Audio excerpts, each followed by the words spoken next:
talked about the charging cord, right? And being able, That's dangerous. That's dangerous. So I'm going to go ahead and take off the charger portion, and it acts the same, you know. Listen to that.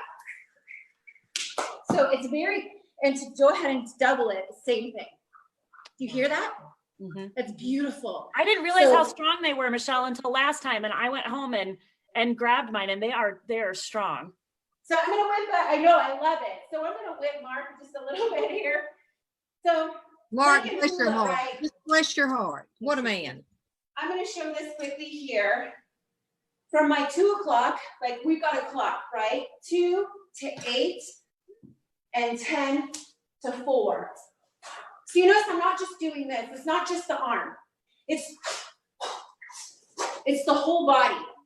And the way we practice that, maybe sitting in your 90-degree horse, and coming from 2 o'clock to 8, 10 to 4. Inhale, exhale, inhale, exhale. So every time you are going to strike, you want to make sure that you're exhaling and bringing your power to your designated target. And it's not just here. Your whole body, as women, we are so, and men too, we're humans, right? We're all made the same way. Practicing this. So in your workout, making sure you're loose and tight and shifting.